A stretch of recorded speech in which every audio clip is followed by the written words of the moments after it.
Have you ever looked at a huge mountain range or felt the ground shake and wondered, how? What's really going on? Well, the answer is deep, deep beneath our feet. Today, we are diving into plate tectonics. It's the incredible, ongoing story of our planet's shifting skin. You know, this quote really nails it. It's so easy to think the ground we're standing on is solid, permanent. But it's not. It's actually part of a massive, super slow-motion dance that's been going on for literally billions of years. So, what do we mean by a shifting skin? Well, picture the Earth's surface not as a solid ball, but more like a cracked eggshell. It's broken up into these enormous slabs of rock, and these are the tectonic plates. And the key thing to remember is, they're always moving.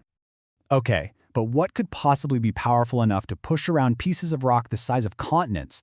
To figure that out, we've got to journey deep inside the Earth and find the incredible engine that's driving this whole process. First up, let's get our terms straight. The plates themselves, that cracked eggshell we were talking about, are made of the lithosphere. Just think of it as the Earth's hard, brittle outer layer. This is the skin that's on the move. And right underneath that hard shell, you've got this layer, the asthenosphere. Now this is the secret sauce. It's not totally liquid, but it's so hot and soft that it can flow, kind of like super thick honey. This gooey layer is what allows those rigid plates above to slide around. And here it is, the engine itself. It's all about heat from the Earth's core. That intense heat creates these huge, slow-moving currents in the mantle. Hot rock rises, it cools off near the surface, and then it sinks back down. This constant circulation works just like a giant conveyor belt, and it's literally dragging the tectonic plates along for the ride. So let's recap. We've got these huge plates, they're floating on a soft, hot layer, and they're being dragged around by currents from deep inside the Earth. All the amazing stuff we see, the mountains, the volcanoes, the earthquakes, it all happens where these plates meet. And believe it or not, all of those interactions can be boiled down to just 3 fundamental rules. All right, rule number 1. It's the simplest one. Sometimes those conveyor belts in the mantle are pulling in opposite directions. And when that happens, 2 plates start to move apart. We call this a divergent boundary. As the plates tear apart, a gap opens up, and magma from the mantle rushes in to fill it. When it cools, it creates brand new crust. This is actually how new ocean floor is made. It's called seafloor spreading. The perfect example is the Mid-Atlantic Ridge. It's a massive underwater mountain range that's literally pushing the Americas and Europe away from each other, right now as we speak. Now, if plates are moving apart in some places, it just makes sense that they have to be crashing together in others. And this is our second rule.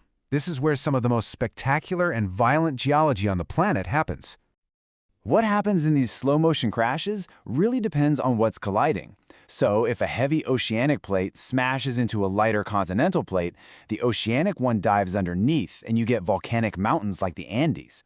If 2 oceanic plates collide, one of them dives and you get a chain of volcanic islands, like Japan. But, and this is the big one, when 2 massive continents collide, neither one wants to give way. So they just buckle and smash upwards, creating these absolutely colossal mountain ranges. Think the Himalayas, which, by the way, are still getting taller today because of this. Okay, so plates can pull apart, and they can crash together.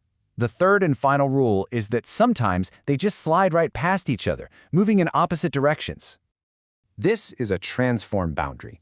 But this isn't a smooth process at all. The rough edges of the plates get locked together. As the rest of the plates keep trying to move, an incredible amount of stress builds up. Then, suddenly, the rock snaps, and all that stored up energy is released in a violent jolt. And that is what we feel as an earthquake. The most famous example of this, of course, is the San Andreas Fault in California. So there you have it. Those are the 3 rules. Pull apart, crash together, slide past. It sounds simple, right?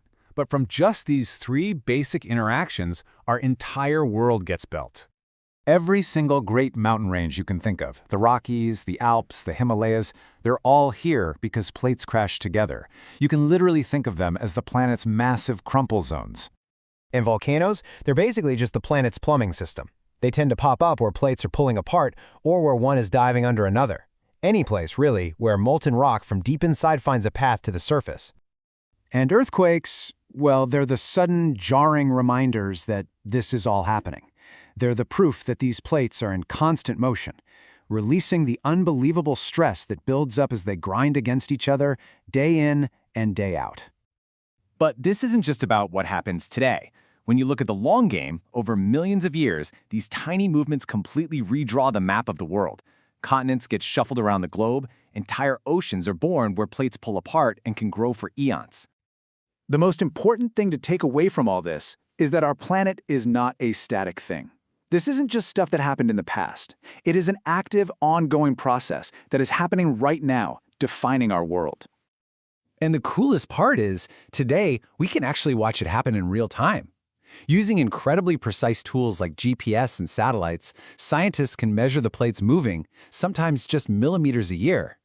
This helps us understand the forces at play and get better at predicting things like earthquakes and volcanic eruptions.